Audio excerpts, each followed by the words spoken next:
One day, a massive and monstrous tower appeared in the middle of the city. Could this be the end of the world? People called this event the apocalypse or catastrophe. But the tower was calling out to humanity, and those who had the courage and determination to defend humanity accepted the call. But what was going to happen? You will find out now. On a day like any other at the convenience store, a young man was struggling with a bag of chips he had picked up. Just then, a little girl who thought he was a thief caught him, but at that moment, a news broadcast on the television caught his attention. When he bent down to pick up the contents of the bag that had fallen on the floor, the news on the television reported that the scale of earthquakes was increasing. He noticed that many people were worried about the news spreading on TV or their cell phones, saying that the government would help. But suddenly, communication was lost, and something piercing the earth caught everyone's attention. Something resembling a tower was rising from the ground, reaching enormous proportions. People were desperate. Many believed that simply calling emergency services would solve it. When the ground began to shake and everything was in chaos, the young man in the store grabbed the girl, who still thought he was taking advantage of the situation with the chip bags. She was scared, and he stayed with her, but the situation was about to get worse. The news of that tower was spreading around the world. It could already be seen in England, Japan, and other places around the globe. People named it the Tower of Nightmares,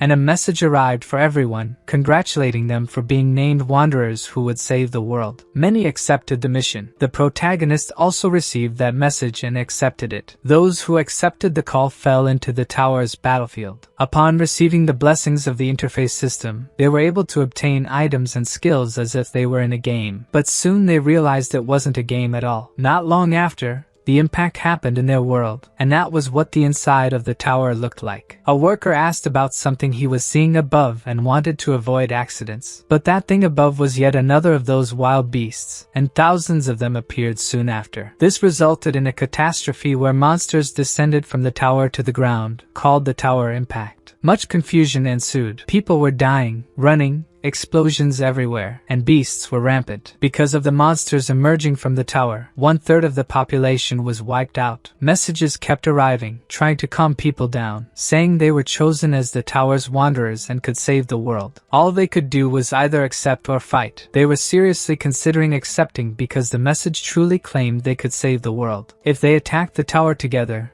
that nightmare would surely end, the last hope of humanity, which had gained special powers and abilities. To prevent the end of humanity, the Wanderers began attacking the tower, until they found something truly different, something that explained why they couldn't get through. They wanted to know what the problem was. They couldn't just break it. Was that really the solution? So ignorantly? They grabbed their weapons and began digging a hole to get through when someone called the leader's attention, spotting something shiny. They had just found a brightly glowing stone. Shortly after, a message from the tower arrived, saying that the stone was the stone of return. It could send the user back in time to the moment they were first summoned to the tower, with their memories remaining intact. They were shocked. They didn't know such a thing could exist, thinking the item was way too overpowered. So the leader gathered everyone and said he would use it to confirm if it really worked. A great beam of light was seen when he used the stone, and he simply disappeared. But would the team leader really return? Even if they went back to the past, they shouldn't keep appearing in the present. That was their doubt, but the science professor was analyzing the situation and said it might be something normal. The professor thought that the leader had returned to the past of that world. However, since a part of the timeline had split, he might not be able to meet them. Then, the professor explained what had happened using scientific theories such as the multiverse theory and the theory of parallel universes. He explained that the current situation was one in which the timeline of the universe had split. This meant that when the leader returned to the past, he became completely different from the leader he once was in that world. Looking around, he said he thought none of them understood anything he had just said. The only certainty was that the leader had gone back to the past, but just because he had returned didn't mean anything would change in that world. As far as he knew, the tower's items had never lied before. The stone would make them all return to the world in a split timeline. Of course, this was just a hypothesis. They couldn't ignore the possibility that everyone who used that stone would end up in the same timeline. After all, the tower's items surpassed common human understanding at that moment. The second tower impact happened in the world outside the tower, and even more savage beasts appeared than before. This happened just before the entirety of humanity on Earth was completely annihilated. The tower released countless beasts, and the wanderers had to make a decision. Would they use the Stone of Return to go back to the past, or would they stay in the tower and perish, starting to be attacked by the beasts that were there to exterminate what was left of humanity? In the end, there was no more hope for them. Things had reached a point where many decided to use the Stone of Return. Others simply chose to jump from the tower, leaving this life behind. However,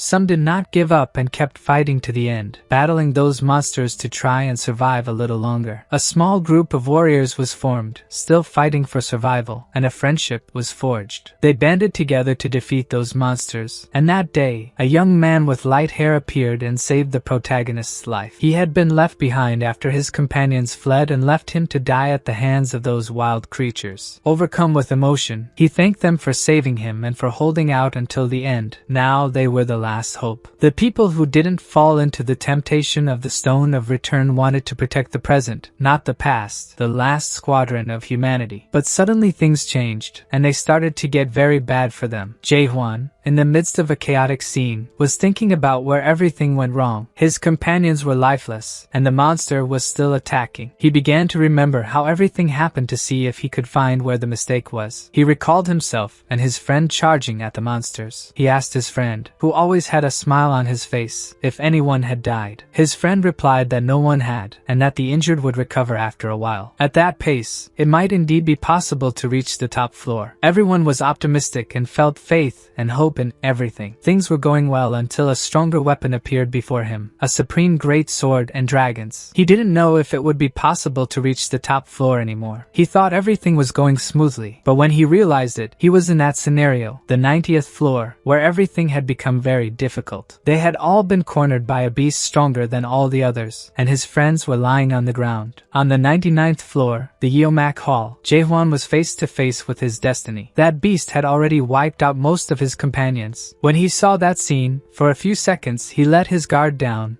and was struck by the enormous monster, which sent him flying into the wall. After that blow, memories of his friends started flooding back. Everything they went through together, all for that pathetic death. As he remembered the good times, his best and only friend was fighting alone against that beast, shouting his name, calling for help. His friend begged him to get up and help, and when he finally regained his consciousness, he saw Jae-hwan charging toward the strongest monster they had faced so far. His friend was screaming that he couldn't defeat that bastard alone, begging him to help. And when he turned to see if his friend was reacting, the monster took advantage and wounded his friend. He could do nothing. He was powerless, fallen, and injured. Seeing that, he called out for Jae-hwan after witnessing his fight against that creature. After defeating his friend, the creature turned in the opposite direction, and he could hardly believe what his eyes were seeing. At that moment, he was filled with a rage mixed with courage. He prepared himself, grabbed his sword, and set off to catch up with that creature. He noticed that the enormous beast had already been wounded by his friend, and saw that a light was emerging. It couldn't be. He had found the best chance to defeat it. Fueled by revenge, he went up to that great creature to honor his friend, and soon enough, that beast, which seemed so strong, was finally brought down thanks to his friend. Jae-hwan wasn't in the best condition either, but the beast was certainly worse off. His friend was lying there, holding a return stone, and Jae-hwan saw that this could be the end of their friendship. Jae-hwan,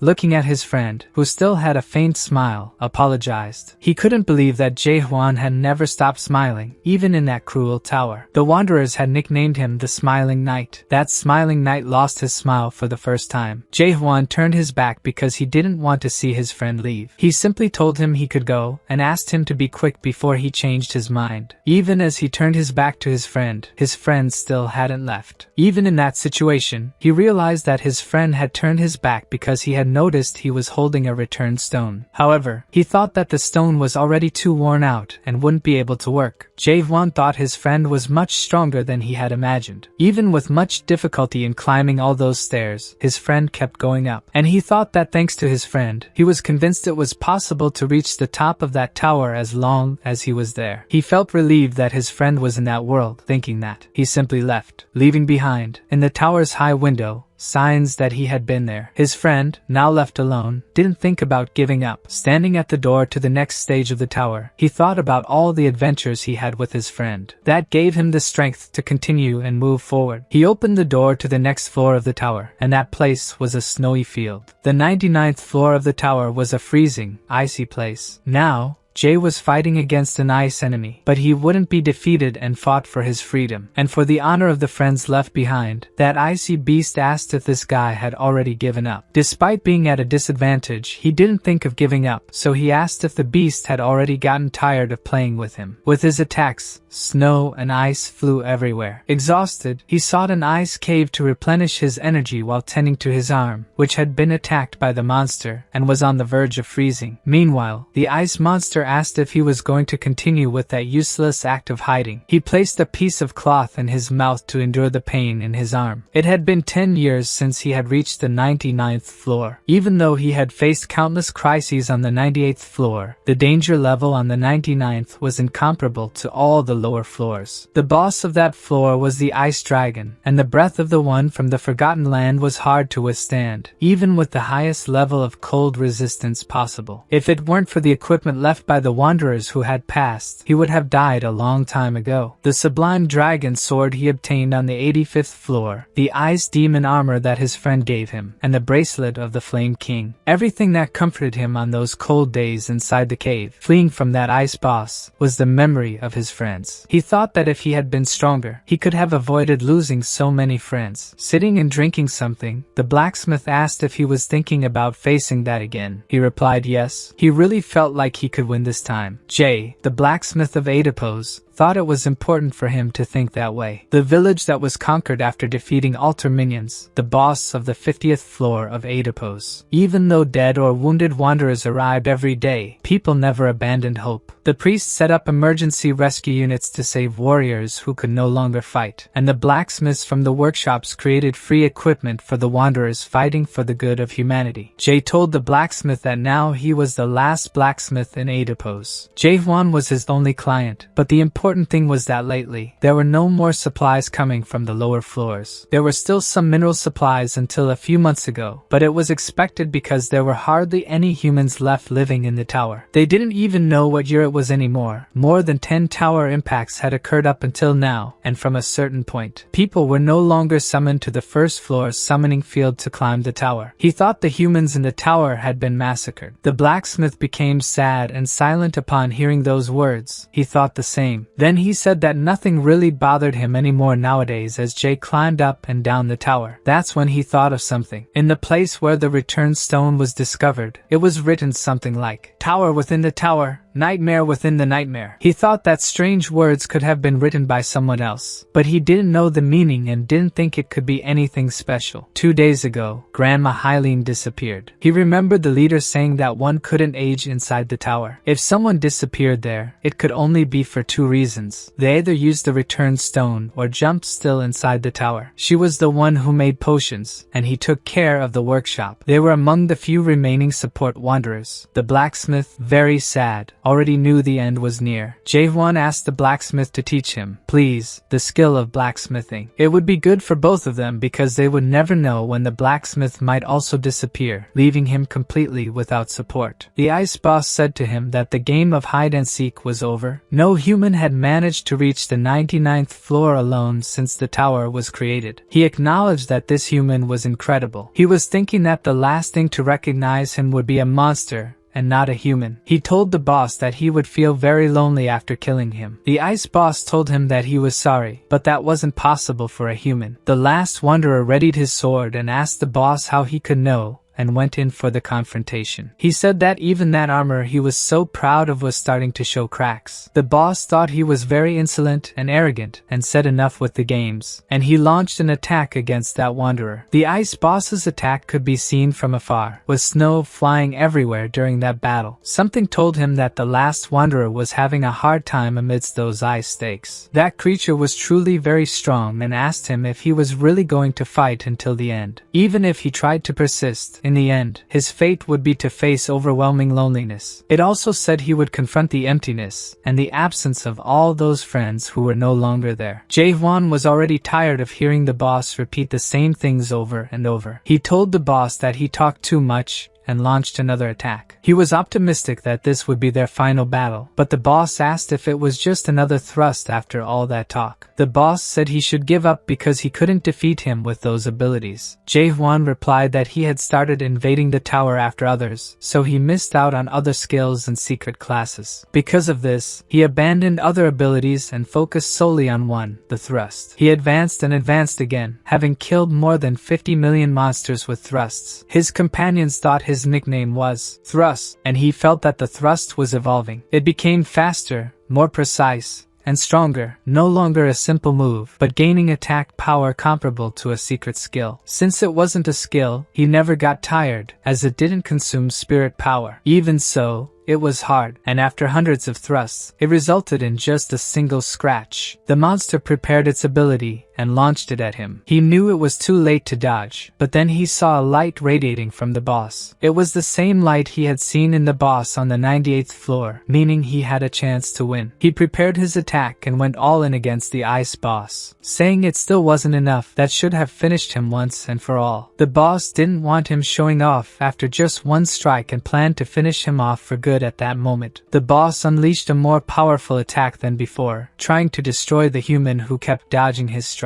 The attacks flew through the air, and Jae-hwan thought he had no chance of winning that way. But he didn't give up. The boss thought it was a shame to destroy this human, but if there were more like him, he could easily defeat him. The boss said that if his race hadn't been deceived by the Dream Demon Stone, their fate would have been completely different, which was a pity. But Jae-hwan didn't know what the Dream Demon Stone was and asked the boss what he was talking about. However, the boss wasn't in the mood to chat and charged at him with full force to finish him off. The boss's attacks were powerful, but Jae-hwan was still able to dodge them. This time, he didn't manage to defeat the boss. He had to retreat to a lower level because he had come very close to death. Had he been scratched by those claws, it would have been the end for him. But he couldn't stop thinking about what the ice boss had said about the Dream Demon Stone. At that moment, he was exhausted but determined to investigate and discover what it was. 5 years passed, and he was still on the ice floor, fighting that fierce boss. He had spent so much time on that floor that he earned a title for surviving so long in the nightmare of the 99th floor. His vitality reached its peak, his martial skills also reached their limit, and so did his agility. Now, he finally seemed prepared to face that ice boss once and for all. These were the windows that appeared after he finally managed to defeat the boss of the 99th floor. In agony, he asked the boss what the Dream Demon Stone was. The boss said he already knew the answer from the moment he asked the question. Who said he would learn everything on the last floor? And he received the Ice Dragon Sword for defeating the 99th floor boss. But upon looking at it, it didn't seem like a sword at all. A thick liquid bubbled from the ground and caused a door to appear, which he finally crossed into the last floor of the tower. He leaped into what seemed to be a portal, and after he entered, the portal began to dissolve. He wondered if he should enter, and after passing through that half portal, he saw the other side. Something that caught his attention in that place was the control room. This was the current appearance of the tower. Adapo's summoning field. Someone told him he had already arrived, and he thought he would return to the village first. Hearing someone talking to him, he immediately got into a combat stance. The being speaking to him asked him to stay calm, as they had forgotten to send him an important message and asked him to wait there. Please. It continued, saying that even though it looked good on the outside, it was actually an antique, so it would be quite difficult to use. He was the first person to complete all the tutorials in World 294, and his achievement was incredible, recorded in the immortal records. This record would only be visible to the monarchs. Even seeing that screen with strange images and useless words, he didn't quite understand what it could mean. It could mean that the tutorial was very lost, and he didn't even have a formed opinion about it. Then he was told that the surprise was great, but they hoped he wouldn't stay shocked for long. Otherwise, soon after, the figure revealed itself to him, saying that he could end up being consumed by his emotions. Before him was a great black lion, who said it seemed a little late to mention that now. But he wasn't too upset. Jae-hwan had done very well for a human. That giant panther waited for a response from its opponent,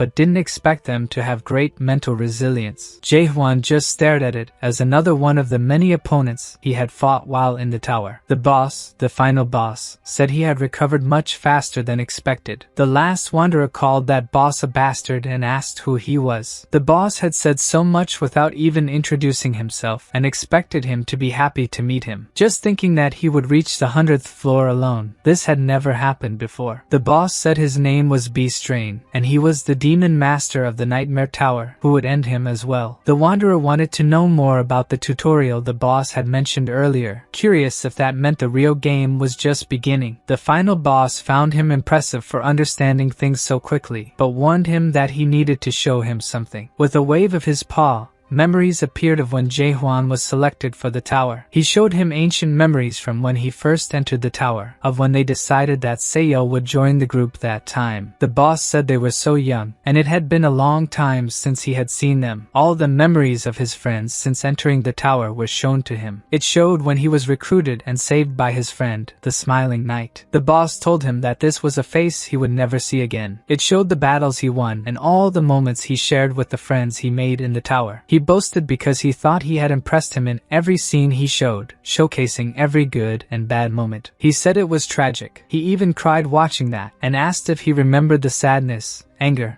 and regret. That all of this was normal, feeling useless emotions when facing the past, and he said he would give it a chance. He told the wanderer that he could restart that game, which was an incredible benefit. This was something that would only happen in tales from some different world, the absolute being who could start everything over with his current memories. Jae-hwan wanted to know if this wasn't the end. He shouldn't have saved the world after climbing the tower. He remembered being recruited and appointed as the tower's wanderer to save the world. The voice from the last floor, with a sinister face, told him he had been deceived from the beginning. It said that they never had a way to stop the tower's impacts, and the only thing they could do was keep climbing the tower. The salvation of humanity was just a false hope. The wanderer couldn't believe it. He was sure he knew very well that he wouldn't go back to the past. This took that boss by surprise, leaving him slightly weakened. So much so that he wanted to know why he didn't want to go back. He was still talking about the past. Then he said he would make things clearer for him, that no inter from the tower or the Great Earth could take him back to the past. Jae-hwan asked what he meant by that. There was surely an inter called the Stone of Return in the tower. But as soon as he said that, he remembered the ice boss saying that if his race hadn't been deceived by the Dream Demon Stone, they would have succeeded. Then that boss told him he would correct him. It was not the Stone of Return, but rather the Stone of the Dream Demon. That Dream Demon Stone did not send the user back to the past. They would just be trapped in the dreams created by the Dream Demon. He couldn't even remember until they reached the 77th floor. They never thought there would be a race so obsessed with going back to the past. The only ones who had this obsession were humans. The man in front of him agreed, saying that was what he thought. The boss continued saying that they would then start the real game, which was not about going back to the past. Another screen appeared in front of him. Would he like to continue and participate in the real show, yes or no? The bonus told him it was just to play the game from the beginning again. It trusted him and that he would make the most logical decision. Before the boss could continue speaking, he had already pressed. To the boss's complete surprise. In fact, the man was happy because, thanks to him, he knew what the tower was. And another piece of information appeared, stating that the Tower of Nightmares tutorial mode explained it was great to know how to be strong against regrets. The second product from the creator of Nightmares is the Dream Demon. It placed those who agreed to be summoned into the Tower of Dreams manufactured by the Dream Demon. Jae-hwan, who had already entered the Dream Demon's dream that the tower created, was now going to hunt him. Very seriously, he said that after hunting him, he would move on to the next floor. After saying he would hunt him and move on to the next floor, the boss laughed at him, saying that there was no next floor. That was the end of the tower. Jae-hwan said he didn't believe what he said anymore. He then asked if he didn't believe it because he found the rewards insufficient, and if he would continue with his miserable memories. But when he said this, he didn't think he would lose his head like this. However, just cutting off his head wouldn't make him defeated. He asked him what he wanted. If it was a top secret ability, he would give him anything he wanted. Jae-hwan said he didn't need any of that. So, as a last resort, he offered him to go back to the original world since he foresaw what was inside a dream of the Tower of Nightmares. He told him that nothing like the impact of that ever existed, leaving the survivor confused. Then the intention to persuade him began showing images of what it claimed to be real life at real moments. moments. It showed the daily lives of normal people living a simple life like before. Seeing those scenes of people living their lives as if the tower had never existed, he didn't know what was happening. He was passed from one image to another rapidly. Then the host of the last floor told him that he finally understood the situation, and to think that no one really died. He asked him how surprising it was that his family and friends were intact. He also said there were other more important things to show him. He took him to a scene of a hospital where they were asking about patients who were still recovering but were unconscious. He saw the friends who were with him in the tower, and he also saw himself lying as if he were unconscious. A nurse asked him if he was surprised to see his appearance lying on that stretcher. She told him that in the tower's world,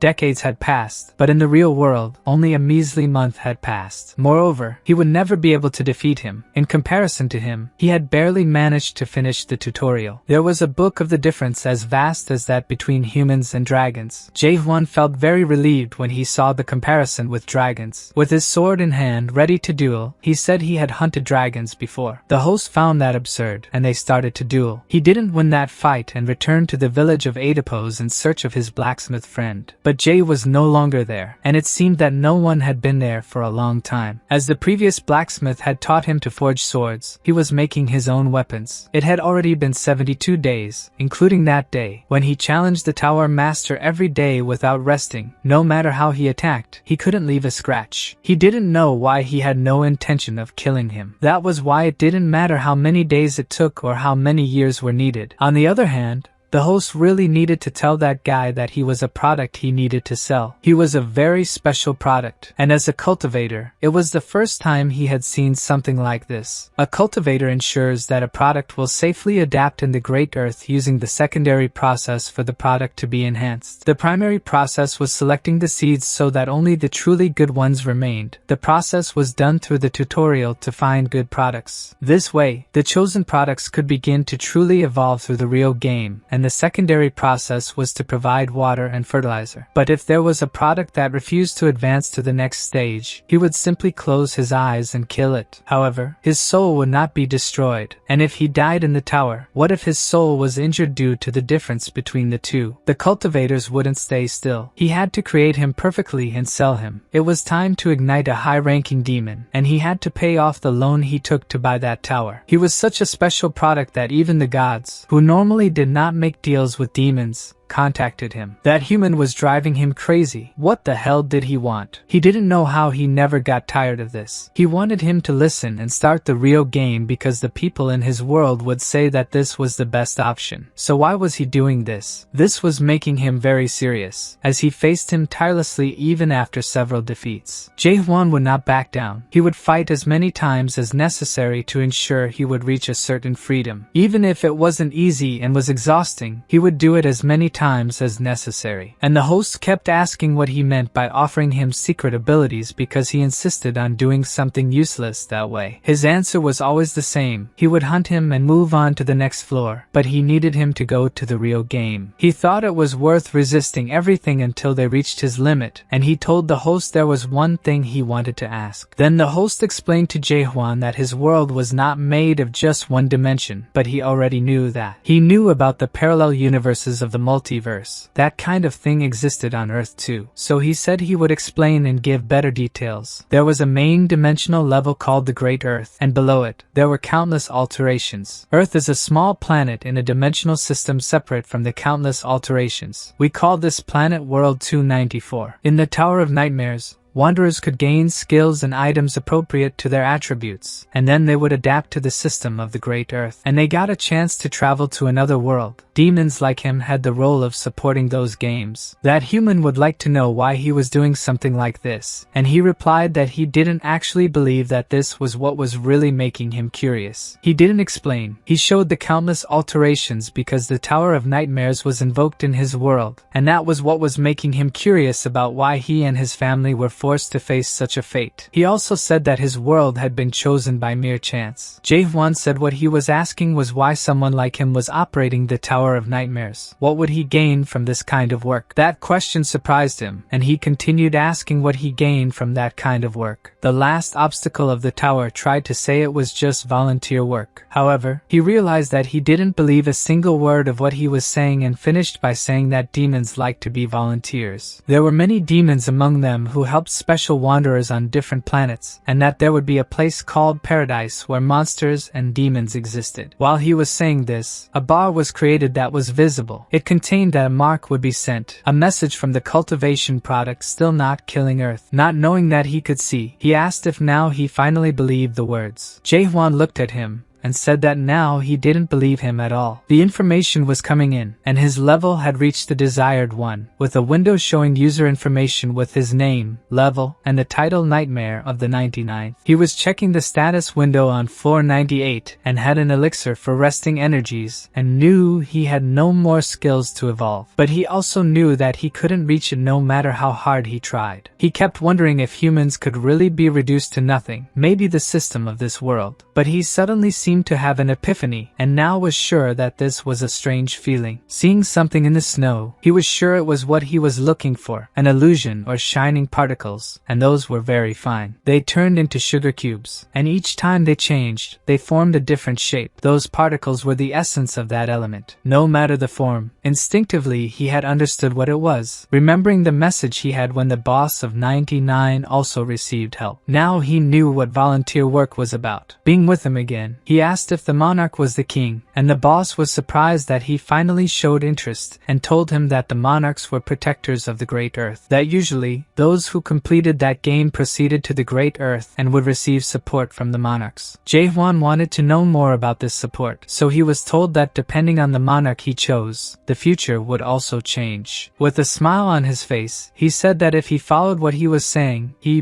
Strain, swore by his name that he would use all his powers and help choose a great monarch. He pressed one of his claws against his face and said that this would only apply if he was willing to participate in the real game until the end. The boy told him that he seemed like an insurance salesman, that he understood and would do what he was saying, and that exactly 10 days from now, he would leave that place. 9 days later, he was still training to find a way to win and get out of there. The last boss was following his steps through a screen that monitored him all day. He thought he just needed a little more patience because it was all coming to an end. He bought that stupid tower because he was tricked by those bastards. He should have been calm but was furious because he thought he had been fooled by those damn scammers. They had said the tower was personally built by a doctor, and that if it were a third-generation tower, there would be a function to access the end of the trial without damaging the rewards. However, an agreement for the rewards because of that damn first-generation tower, and he always saw that every agreement he made was immediately denied by Jae-hwan. But what could he do? He thought being poor was not a sin, but tomorrow would be the end, and the status windows kept coming. It was a big hint before the start of the real game, which was ghost water passing through the root of ghost water and other things. Another message would arrive. The game master would like to end the tutorial. He would return to World 294 without losing any of his memories and start the real game. He was satisfied because he thought this time he would convince him to return to his place, and thus the product would be safe. He told him he could press or accept. He was emotional because he had waited a long time for that day, so he was so excited that he almost wanted to cry. But instead of pressing to accept or refuse, Jae-hwan directly launched a part to make him quiet. Even so, he couldn't believe he had been refused again. He looked at him incredulously, asking what he was doing. The boy replied that he should know just by looking. He said that from that moment on, he would start to catalog. After he managed to see the particles, the moment of the sword thrust became unstable. Every time he thrust, he felt a strange discomfort. It was as if it was a waking of sensations. That was the feeling of being alive. Then it seemed he finally awakened, and his power was illuminated all around. On floor 91, the iron tree, he had never seen anyone like him before. It would have been easier for both of them if it had been like this before. Then he started to attack the boy because he didn't seem to care much. Jae-hwan told him that he couldn't end that game, sir, out of his feelings, but he had already given up on gaining consent a long time ago. This time, he would only ask one question: why did he think that tutorial never ended? That Tower of Nightmares was programmed to automatically close 100 days after the completion of the tutorial, so he just needed to hold him and make him participate silently in the real game. Jae-hwan called for the demon Beastrain and asked if in the Great Earth he was from the Temple of Provocation. He said he knew he had lived 784 years until then, and had been in a total of 128 worlds. He continued to use horrific cultivation on the target tribes. He was planning to deliver to the Black Monarch called Mathematics. Beastrain wanted to know who he was and what the hell he was doing. He replied that he was answering what he was, the prize he had been creating for several years, and saying that he launched a powerful attack in his direction. The attack he launched against the demon was indeed powerful, and now both would truly have to battle. Beastrain was impressed that he reacted that way. Until then, he couldn't even scratch him. But this time,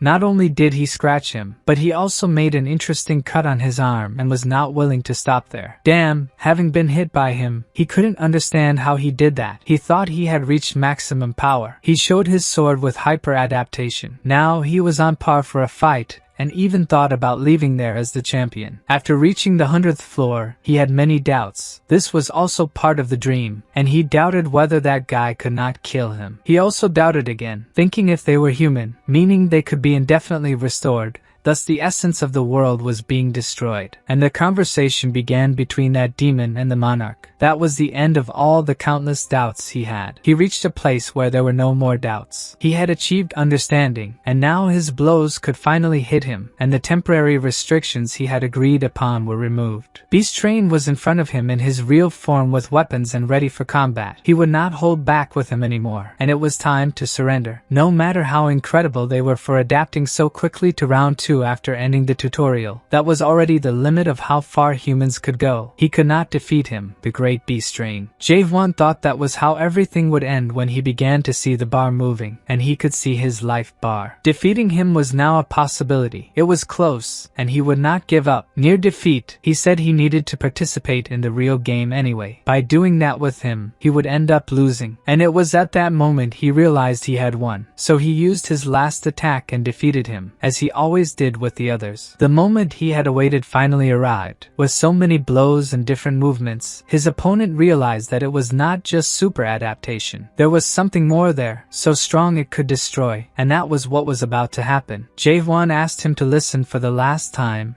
and said that the awakening of humans was not something he could treat as merchandise. They were not mere steps for him to use as he pleased. They were not products he could price, and he would no longer follow their plans. He said he would destroy that place, ascend to the next floor, and continue climbing higher and higher, to destroy that cursed world they had created. Now Beastrain had no more information on the user. No one else could see it. Realizing then that this was his true end, he begged him not to do that. There was nothing like the next floor. Jae-hwan was convinced there was. They wouldn't call it anything on floor 78. On 66, the structures of anguish of a certain article on floor 47. In the end, all the towers of nightmares were merely imitations of the first demon, the top of the illusion tree. This could be found in various parts of the tower. At the top of the illusion tree, he was sure those were writings by Mulloch, the creator of the Tower of Nightmares. It was also known as the Fortress of Regrets, the second product of the nightmare creator, the Dream Demon. That place was the root of the illusion tree. Beastrain wanted to know what he was planning to do. He said that place was the root. He was sure there was a trunk if he broke the ceiling. He pointed his sword upwards and activated the system, calculating the end of the tutorial, anticipating an unexpected error that had occurred during it. At that moment, he entered a kind of forest.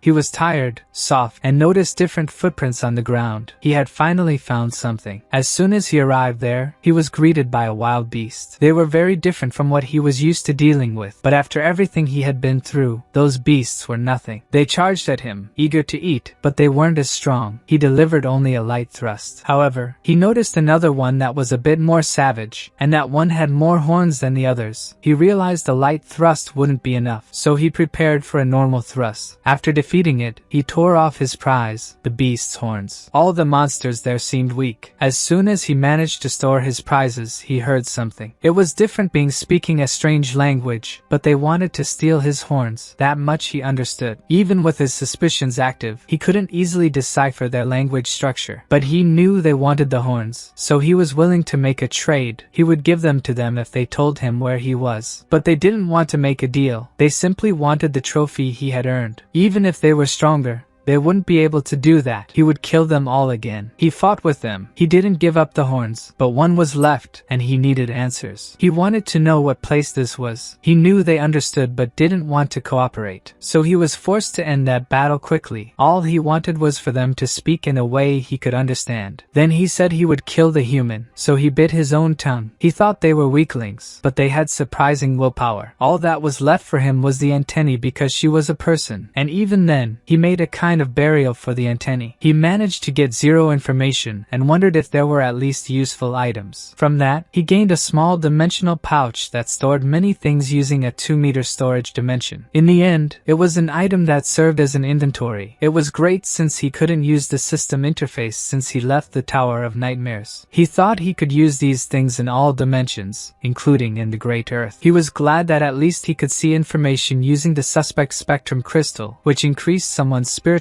power by a determined value. He noticed they were different colors, but each of them was holding at least one of those. They were jewelers or something like that. He kept storing everything because he thought it might be valuable. He thought he would have to leave the rest of the things behind because they were too bulky. Then he took his sword, which didn't look like the sword he had earned before. He continued farming creatures that imposed themselves in his way and was gathering plenty of items. Even so, there were still many things left. He wanted to save space too. He found the map. It was the map of the Mirage Tree, known as Chaos. It was a place that wasn't in the information that damned demon had given him. While he read that map, the forest seemed peaceful, but suddenly wild beasts were chasing people who were fleeing from them. He passed by those guys who were hunting and fleeing from the beasts, pretending to be weak to try to attack. And so she managed to prey on others because they thought she was cute. Then she came running again, apologizing. They wanted to know why the short girl was heading towards them, asking. It was the two-horned beast. That girl had messed with the two-horned beast, and they asked her not to go toward them, but she was running. They asked him to regroup because the beast was fierce. From above, Jaehwan saw a girl who seemed to be the strongest of that group, but they weren't friends. How would they get through the Tower of Nightmares being so weak? One of them, consumed by power, was calling the beast towards him. He would use the breath of the Flame King, so the girl said she would help too, and she hit him and apologized, saying it wasn't her intention, but this time he didn't like it. She said he didn't need to be rude to her, since she was only trying to help him. While they were talking, the beast was about to grab him, and she shouted that the beast was in front of him. However, the young man who was watching ran to defend them with a light thrust sufficient to finish off that two-horned beast. And he left those who saw his battle with the beast thinking that he was indeed very strong. It seemed he was showing off, standing over the beast with a different sword in his hands. They asked who he was. He let them keep the beast, and, if they wanted to, they could know if there was really no problem with them keeping the two-horned beast. He said they could keep it, as those horns weren't valuable anyway. It was clear that the two-horned beast would require at least 10 people to kill, and he remembered that he had previously killed one with 5 horns in a normal thrust. Meanwhile, the red-haired girl observed the different guy and decided to go up to him and ask who he was, but he was not interested in answering. She insisted, saying that there were no adapted ones in all the chaos who could kill a two-horned beast with just a simple thrust. This guy asked who he was and where he had come from. He just stared at her without answering. Fran asked her what chaos was. Now it was her turn to stare, as she found the question somewhat strange. After defeating that two-horned beast and showing them that he was strong, everyone wanted to know who he was. He had already said that his name was Jaehwan, and that he was just passing through and also didn't know the language of that place. But everyone found it strange. Language barriers were rare and happened there. He also asked if he was sure they could keep the corpse of the two-horned beast. The red-haired girl from the group was evaluating him, who called himself a traveler and had killed the two-horned beast without using any skills. In fact, he had just made a thrust, and when she tried to see his skills, she failed because she didn't like any skills he had used. No detection skills she cast worked worked on him. It always gave an impossible evaluation, even though their spiritual power was that of a non-adapted. Who had the lightning was him. He had a question. There were few adepts in all chaos who could kill a two-horned beast with just a touch, so she wanted to know his true identity, who he was, and where he had come from. He found it interesting that she mentioned they were in chaos and asked what chaos was. Upon hearing his question, she got angry and thought he was joking with her, so why was he speaking that way? She thought he didn't understand what she was talking about. Identity was a very difficult word. She knew that the word identity means identity. It was just that the relationships he had on Earth lost meaning as soon as he entered the tower. But in that place, he made new companions and new memories. With everything, they disappeared like a mirage at the end of the tutorial. The companions were probably alive somewhere on Earth now. They probably couldn't remember him and what happened inside the tower. So he just looked at the girl and said he didn't remember. Then she said she understood. She really thought she would fall for the idea that he had amnesia or that a serious tone wouldn't work. Although he never said he had amnesia, she thought he was the strong man from the abyss or something like that. He didn't even know what that was. So he told her to stop bothering him and placed his hand on a sword he had. But when he drew the sword, she was amazed because it was a spiritual weapon, a perfection, so that was not his strength but rather the weapon shown, a spiritual weapon, displayed with so much courage in front of everyone. That seemed to be a spiritual weapon. He was giving other equipment to feed the sword. He was full of openings. She couldn't believe that a guy like him ruined her mission. The only thing she needed to do was stay out of the way of the beast and let it catch who it should have caught. But suddenly she had an idea, and it seemed very good. She told him that it was okay. She would no longer talk about his identity. Actually, she had a proposal to make. She asked if he would like to hear that woman who had introduced herself as Minora give a brief explanation about chaos. So she talked about the companions. She said those guys were shameless scoundrels who were part of a clan called Red Fox. Then he understood that she had made a summary. She also said that they would soon come after him. And since it was dark,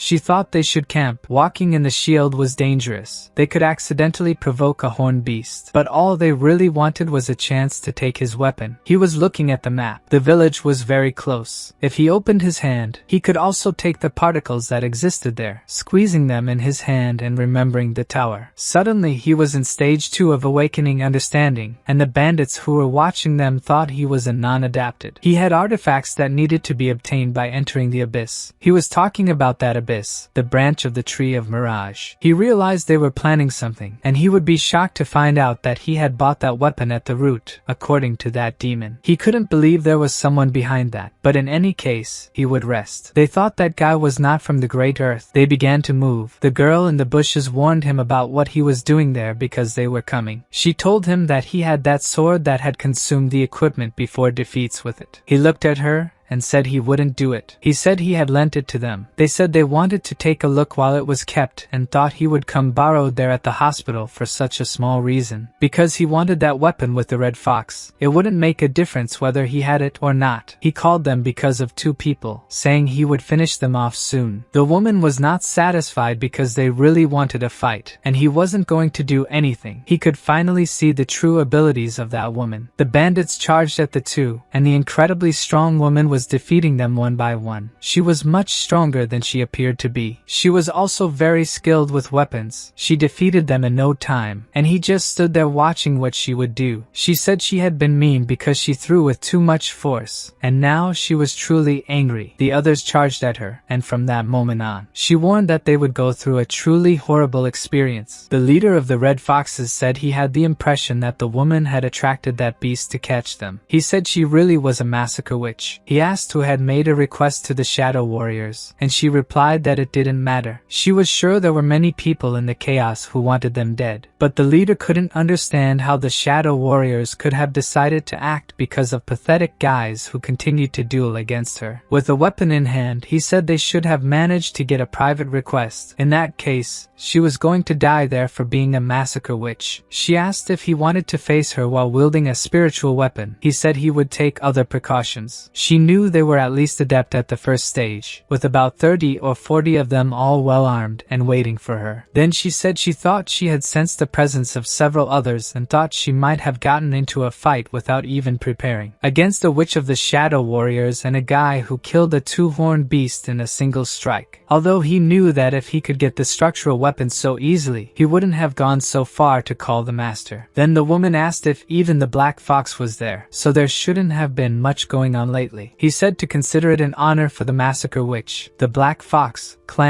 was the master of the adapted Red Fox clan from the third state. They told her that half of the Red Fox clan had gathered just to hunt her down. She didn't seem intimidated and said it was quite an honor. Since she had so much free time, she hoped just for a second because she wasn't sure if she could defeat him in a one-on-one. She told him that the amnesiac boy later retracted and called him the strong man of the abyss, saying she was very sorry. She said she wished she didn't have to say those words, but she wouldn't be able to protect him at that moment. Then she threw a stone at him and asked him to take it and run. When he saw the stone, he recognized it as a nightmare stone. With the stone in his hands, he asked her what it was, and she replied that it was a return stone. When he used it, he could escape to the nearest castle. Since it was the only one she had, he could keep using it. Now looking at it, he understood that it wasn't a stone to go back to the past. It was a stone to save someone in the present. At that time, instead of a useless stone, he thought about what would have happened if he could have given that stone to Jae-hwan. He asked her if there was a way to go back to the past if she would return. She found the question strange at that moment and answered, "Of course not." She had given her best in this life. If she had to die there, she would die, but she would never go back to the past. He realized that she had proven her worth and told her that today she would not die. Seeing that young man who previously didn't even want to know about the fight now taking a stand in front of him, she found it strange. She only saw the dust rise as he moved quickly past her and the light reflecting his powers in the air. Jae-hwan charged at everyone in front of him and around him. The leader of the Red Foxes called for the 14th formation of the Flame King. At that moment, all of his vessels were very pleased. But to him, that was nothing. He just used a lost enchantment, and the war for those people was now defined. He faced their leader in the eyes without even trembling. With his glorious sword, he pierced that leader, leaving the others quite scared. He proved that he was not there to play around and that the others would be next. Trembling for their lives, the one who had stolen his sword knelt down and wanted to return it. As he took the enchanted sword, he made a light thrust and detonated almost all of them with an incredible lightning strike, to the point that even she noticed the magnitude. And she, who had thought all along that he was just an idiot full of openings, then just presumed he was a clueless fool regarding the request. But that wasn't the case for that guy. She caught his attention and asked again what his true identity was. He repeated the question she asked and told her he had already forgotten. She looked at him wide-eyed, and he said she already knew his identity. Then he told her he thought she was also suffering from memory loss but thought it was just him. She asked him to return the return stone she had given him, and he said he didn't have it anymore. He had lost it. She was very curious that he had lost such a valuable item. After lighting a campfire and snuggling up, he thought that in a way, it was a peaceful place. The girl was still looking and making a fuss because of the stone. She thought it was unfair for her to have to go through all that because of a stranger.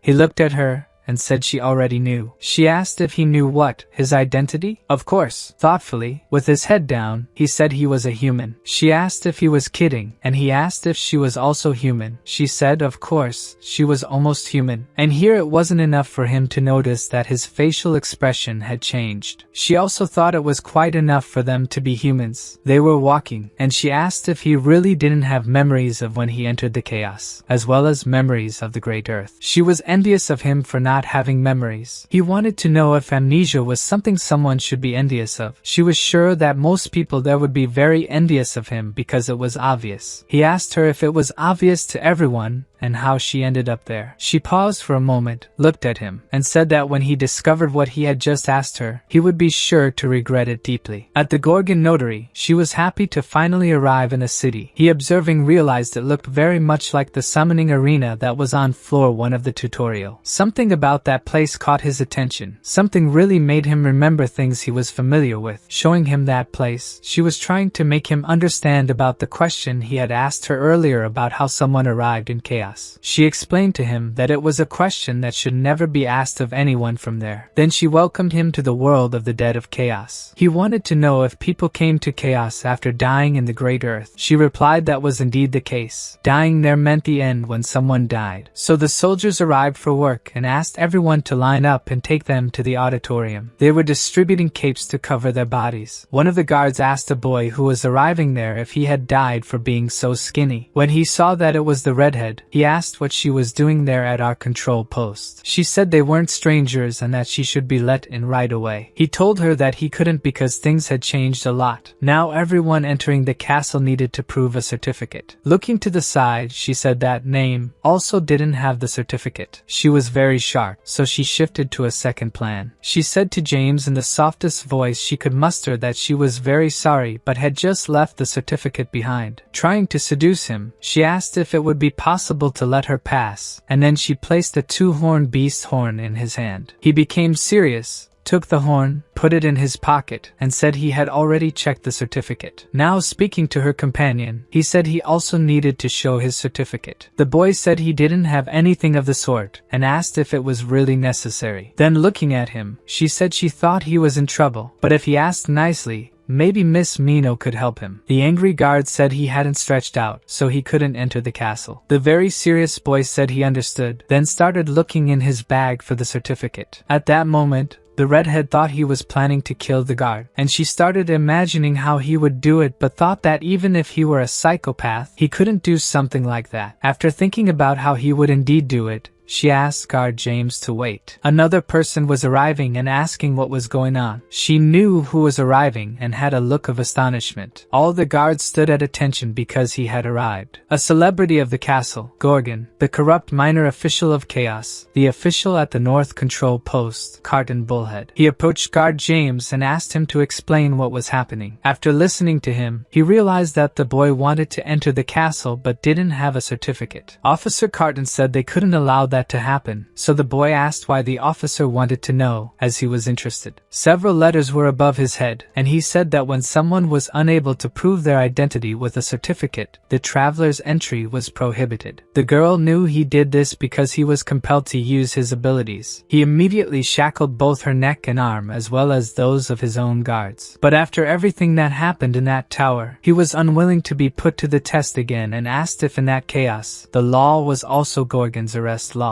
And with his sword, he cut the magical rings that held the redhead's neck. The officer ordered him to stop. He didn't believe someone was obstructing the law. Jae-hwan said he had no interest in what the law said, and he asked what was stated in a decree. But the officer just wanted to know how he had managed to get out of the effect of his decree. A certificate would indicate his true name. Jae said he really didn't need that kind of certificate and wouldn't certify himself. The officer wanted to know how his decree didn't work on that guy. So according to the organ arrest law, Article 2, Paragraph 7, he would arrest him at that moment. A silver chain emerged and began to bind him. The officer's chains were able to restrain his willpower. The guards were all very impressed because Mr. Carton's chains were incredibly strong. Even the officer didn't understand why none of his powers were working on that man. Then something surprised the officer even more. Jae-hwan said he would only need to do what that woman over there did and pointed to the redhead Mino. She widened her eyes and was horrified because she knew he was going to turn her in. Then he recounted when she handed a two-horned beast chip to guard James and he accepted it. Not only him but everyone there accepted the bribe. Upon hearing that, the redhead ran to see if she could silence him before it was too late. The officer raised his arm as if he were going to do something like an attack. Then the redhead's friend placed the horn in the officer's hand and told him to accept that and let him pass because he was in a hurry. Guard James couldn't believe the boy was using bribery. He thought he was the top dog and told the officer that the boy deserved to be executed immediately. The officer, looking at the beast chip, asked the boy if his name was Jae-hwan, and he replied yes. Then the officer, delicately accepting the bribe, told the boy that he had been waiting for him. He had been sent from the Pires Verde clan. A message arriving regarding Nino was a warning of spiritual corruption. Hers had passed 15%, and it was recommended that she medicate herself as soon as possible. The officer, looking at the redhead, said her spirit was corrupted and didn't have to explain what she needed to do. Jae-hwan wanted to know what spiritual corruption was. She realized he didn't know anything at all. She started explaining to him that spiritual spiritual corruption was a chronic disease that everyone living in chaos caught. The spirit was slightly corrupted just by existing there, and thus the corruption reached its peak, which is why the horns of beasts were so valuable. She remembered how the guide before had been enchanted by the horns. The horns were the only medicinal ingredients that could alleviate spiritual corruption from chaos. Mino was satisfied because she had managed to get some titles for free because of a certain person. The officer told Jaehwan that it would be necessary to evaluate him at that moment and began to scan his face for any record. But he was unable to measure the level of spiritual corruption of them just with that resource. Both the guard and the officer were quite surprised by those results. The corruption evaluators showed zero corruption coming from him, so the officer thought he understood.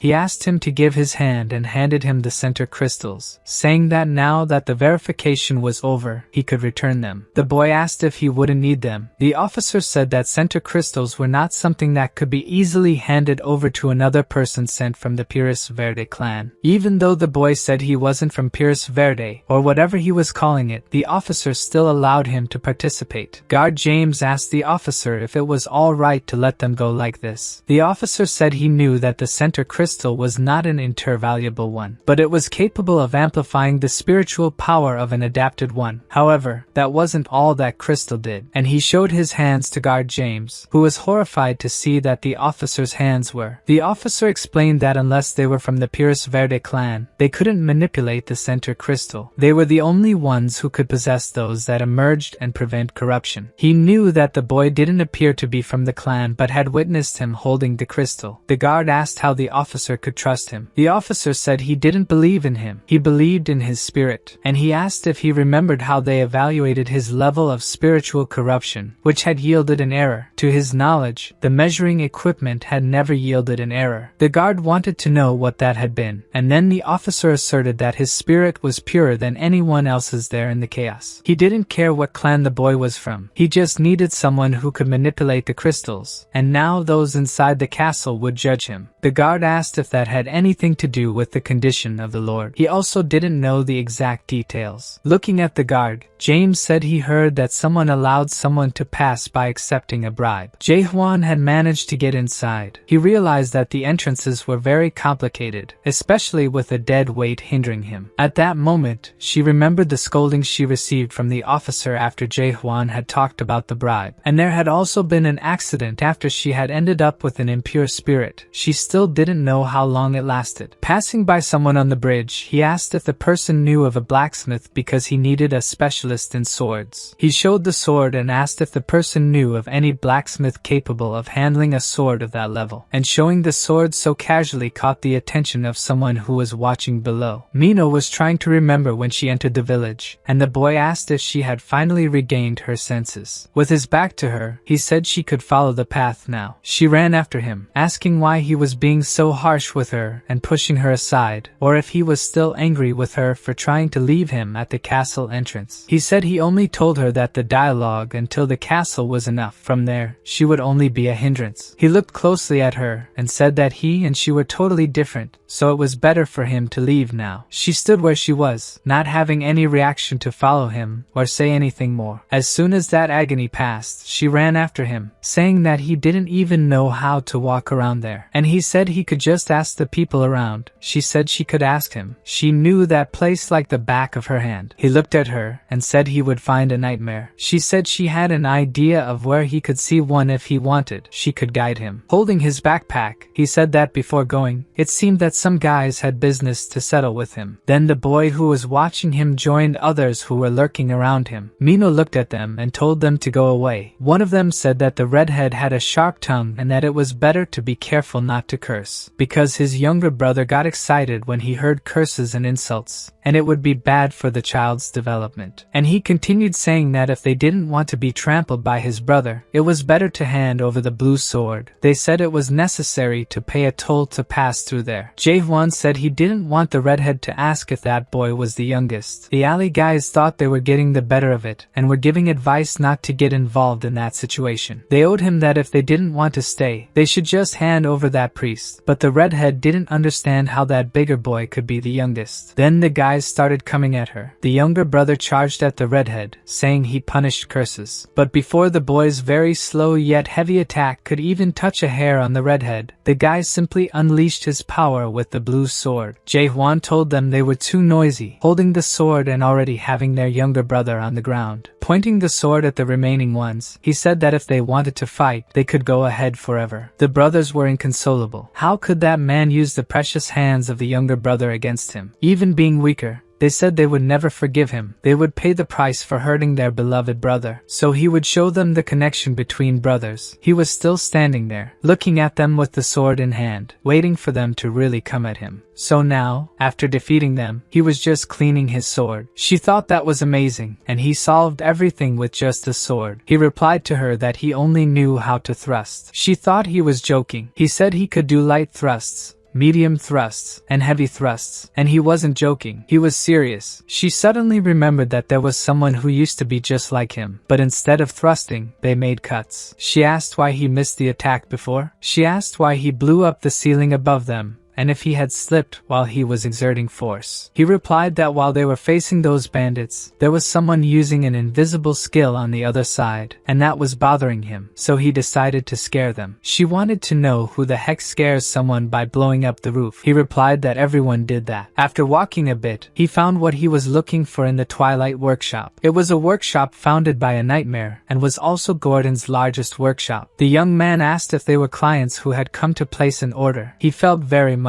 more. If an order was placed that day, it would take a long time to be delivered. The redhead asked him if it was because the reservations were full. She said that the manager was absent, and the only one there was the manager and the assistant. So he said that if they were looking for something, it was better to buy ready-made than to order. The assistant Ferreira said that the sword was made from types of a blessing of 4x, and would be ready when they managed to make a hole in the hilt to place the gem. He explained that to his other assistants, who were all excited to be the first. They wanted the master to teach them how to do those techniques. He asked if they really wanted to open a hole in that whole thing. The assistant manager, Michael Garnard, was making a sort of competition to see which of them had the most energy to make the hole in the sword. He said that if anyone didn't care who managed to open a hole in that sword, he would give that person the position of assistant manager of the Twilight Workshop. And everyone would like to try because they thought they might have a chance. But it was really very thick, and they wouldn't be able to pierce it. The assistant manager called them lazy, saying that if they kept doing it that way, they would never make a scratch. He said he was giving them the opportunity to use that huge workshop all day, and they weren't trying hard. The craftsman was asking him not to go in there. Then Jae-hwan asked if he could try too. They didn't know if he was a craftsman or a traveler. Then the assistant manager thought he might be a craftsman from somewhere else, and told him he could indeed try and wished him good luck. While he talked about the horn when it was and how it should be handled, he simply poked it with his finger, and it left the assistant manager very scared, so much so that he almost fell. He had managed to pierce it using just his finger, so he asked if he could be assistant manager for the rest of the day. It wasn't like he was very skilled, and the strength was too much. The horn just broke, and no one was satisfied to see him break it. The craftsmen gathered to hold the existing manager because they wanted to trick him for breaking something so valuable. And to make matters worse, he still said he had taken it easy. The redhead was angry at him because he was embarrassing her again. He explained that breaking something completely was easy, but breaking it lightly was hard. In any case, he was very sorry. The assistant manager asked him if he thought apologizing was enough, and told him that was a horn from a beast with 4 children. It was worth a fortune. He wanted to know what they would say accepted from the primordial universe that commissioned that. Jae-hwan told him he would reward him with an even better horn, and the assistant manager asked how he would repay him with something even better, or that he took the fuel from the horn of the 5-horned beast. Showing him the chip, he said he would reward him with that chip, which was from an era of a thing with 5 horns. What left the craftsman very euphoric was the horn of a 5-horned beast. He asked if he could accept that horn since he didn't have the one from the 4-horned beast. He gently said he could accept it, and called him a dear customer. He felt relieved and asked if he could use that workshop for a bit. Immediately he asked them to close the doors so he could use the workshop at will, and he asked him to accompany him. He would show him the workshop. At that moment, the redhead was happy to have another chip to quickly replace that one. The Twilight workshop was the best in all of Gorgon, concluding that since he was the assistant manager for that day, he could use all the facilities and people. Jaehwan thanked him and asked how he had managed to obtain the Horn of Garnak. He said he had obtained it personally. The manager asked if he was saying that he had hunted a 5-horned beast personally. The young man forgot that he had fought against that 5-horned thing. The assistant manager was thinking that a guy who could hunt a 5-type beast alone was rare to find people like that in Gordon or throughout the chaos. He said he needed help making a sheath. The assistant manager asked if he wanted to make a sheath, saying that he would use the Horn of Garnak to only create a sheath. Then he showed him the sword and said it was very great and needed a sheath. The assistant manager was looking and realized it could be a replica of the Ice Dragon's sword. It was rare since it was made by a nightmare and was also very beautiful. Then he said he would make a sword with the Horn of Garnak. It was too much for that. He thought it would be better to make another sword with that thing. Then,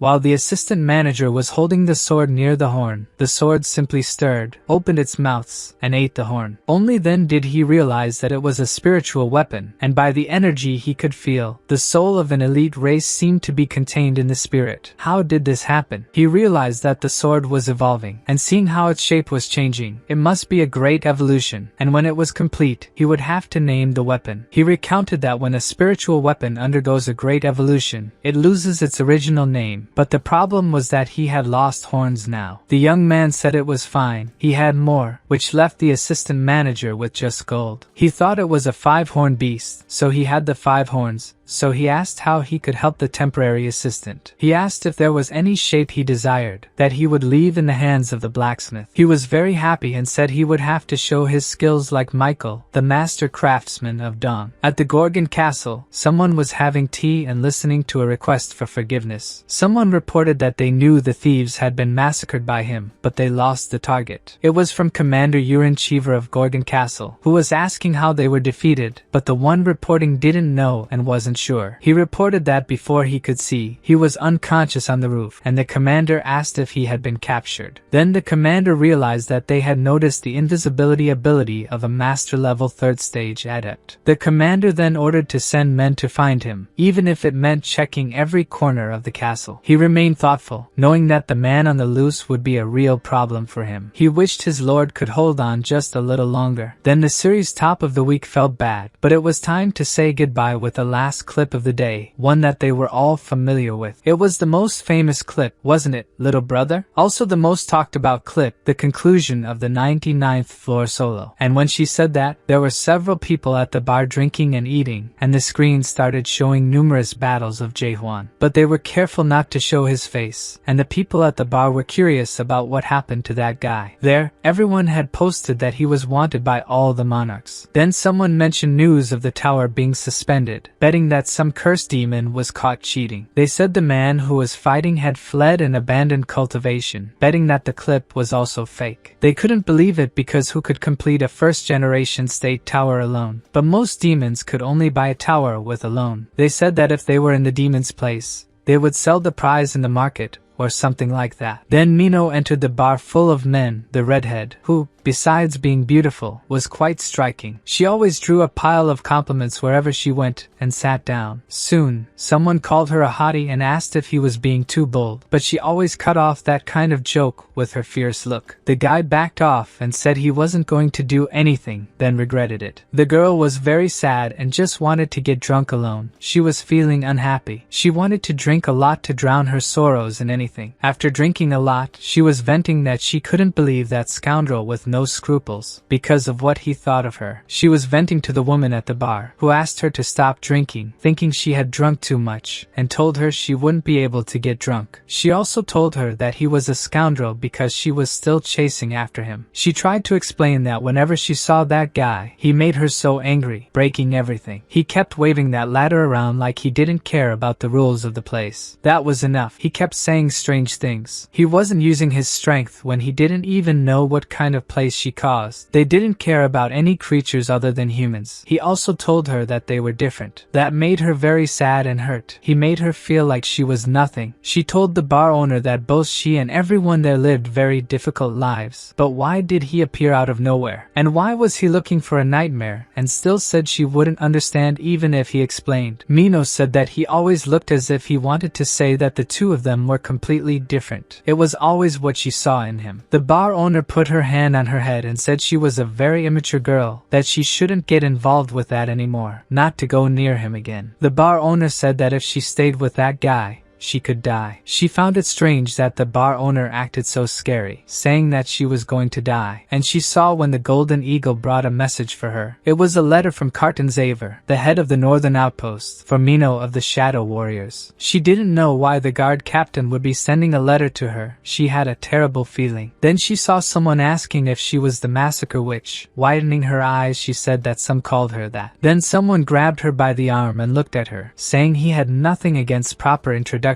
but was busy, so leave that for another time. But there was something he needed her to do for him. At the forge, the assistant manager was in trouble. He couldn't refine the five-horned beast chip. He didn't know how he was supposed to refine a monster like that, or how the world could have things like that. Then Jae-hwan pulled him aside and asked if he had forgotten they were merging. Seeing more, he said he would help, but it was complicated. The boy told the blacksmith to help properly. The assistant manager was trying to help but said he couldn't do it anymore because his tools couldn't even scratch that thing. He said that thing's level was too high for him to refine. Jae-hwan told him it wasn't a matter of levels and placed his hand on his face, specifically on his eyes. He passed on the first stage of awakening doubt, the power to break true essence by doubting the world. Then he placed his hand on his forehead and told him just to see. Then the second stage of awakening, understanding, and the power to understand the entire broken world. Despite his doubts about what happened, he said nothing and didn't ask any questions. But looking again at the five-horned beast chip, he could see that he knew exactly what to do. Now he could see exactly what to refine, and that horn took on a liquid form, rising and falling. He even turned his back and rubbed his eyes to understand what was happening. But it didn't help. Now he could see and understand exactly. No matter how much he wanted to run, he couldn't. The fear blinded him every time he looked at that fierce beast. He was very scared. Jae-hwan was losing patience with him, because he said he would help, but now he was only causing trouble. What was that? The true essence of a five-horned beast. He was using his pathetic abilities casually in front of those beings. All he knew was that he couldn't be there anymore. It was a dream, and he was going to wake up. He started running and leaving his companion behind, shouting that it was a dream and he wanted to wake up at any moment. The wanderer who had been so kind to him out of convenience was increasingly convinced it had been a waste of time. Looking for help, the assistant manager ran out shouting to see if anyone could assist him, but when he saw those who were his helpers, they were in a strange form. All of them looked like skeletal monsters, and he couldn't understand why that rotten flesh was there. When they started calling him assistant manager, asking if it was finished, he understood that those skeletal and rotten bodies were the helpers. However, a mist covered his face and told him he was foolish and did not have the right to see that place yet. He began to sweat and tremble. He didn't know how such a world could exist and how he ended up in that world. But while the assistant manager was fleeing from his reality, Jae-hwan continued the refinement alone. That beast was nothing to him. For someone who had seen the death of each of his friends up close, a beast was no more than a beast. After defeating the tower, defeating that beast would just be another victory. He was determined and would refine that horn from the five-horned beast no matter what it cost. Meanwhile, the assistant manager was living through the worst of his nightmares, not knowing why it had happened to him. But there were acts in that world that were useless, no matter how many times they were done. A human trying to reach the talent of the nightmares. When the assistant manager returned, he seemed to say that now he was too old to deal with the Garnak horn and that he should have sought him out sooner. The workshop manager, who was a nightmare, said it had been a while since the manager left. He was sorry, but the only one left was him, a pathetic human. Jae-hwan told him that his race didn't matter as long as he could make a sheath, but the blacksmith said he had tried enough and wouldn't do it anymore. The wanderer said he could succeed if he tried 1,000,000 times. The assistant manager found the way he said it amusing and remarked that he was. Michael Garnard was sure he looked like he wasn't trying, but he had tried a lot. thought, tried while watching Jaehwan. He had mastered all the skills related to blacksmithing and could now confidently say he could make any weapon from the Tower of Nightmares. He thought he had a 99% chance of success, but after reaching that success rate, a strange thought crossed his mind. Maybe he wasn't heading towards a 99% chance. In fact, he was running as fast as he could away from the 1% chance of failure. The Wanderer went to check the user's status bar. He really had maxed it out. He knew he was someone who worked harder than anyone else, so he asked if he knew how the principle of the processing skill worked. He explained that the principle of the Nightmare's processing skill was one of the original skills. It had existed since the beginning, like fire and water. Jaehwan asked him what he was talking about. Was he saying that he was using a skill without understanding why he was doing it? The assistant manager fixed his gaze on him to observe his reactions and explain what he had understood. Then he explained that the principle was to strengthen the hammer and chisel with spiritual power and channel that power to carve the horn. The principle was so simple, so why couldn't artisans use the procedure? He replied that it was because they couldn't learn that skill. He hoped that if the principle behind that skill was so simple, even if they hadn't yet learned it, they should at least be able to do something similar. Jaehwan thought there was no way a human would use a skill just by knowing its principle, but the assistant manager said he would understand the principle behind the procedure. The Wanderer responded that he didn't know, but he had discovered something about it before and decided to show it. He slowly placed his finger on the horn and showed them that he was using the procedure. All the artisans learned it and were very surprised to see what he was doing, asking to look at more. He explained that those were the particles breaking. It wouldn't be easy because the incredible hard work had solidified the walls of the world that people held as truth. Michael Garnard said there was nothing wrong with hard work, but he thought he should have understood it by now. He explained that it wasn't him who was wrong, but the world. That revelation gave the assistant manager a huge awakening, discovering that his world was wrong. He asked if he knew why it was still wrong. That was good for someone like him. This was originally the method of nightmares, not of humans. He wanted to know what the human method would be. The assistant replied that, as a human, how could he know? Blamed the race he was born into. Being just a human, he could not surpass the level of an apprentice. He was sure that if he worked hard, he could reach the level of the nightmares, so that's what he should have done. He asked if he wanted to fight against the world or something like that. He responded that it was fair. The world deceives you, leading you to believe you can't do something when,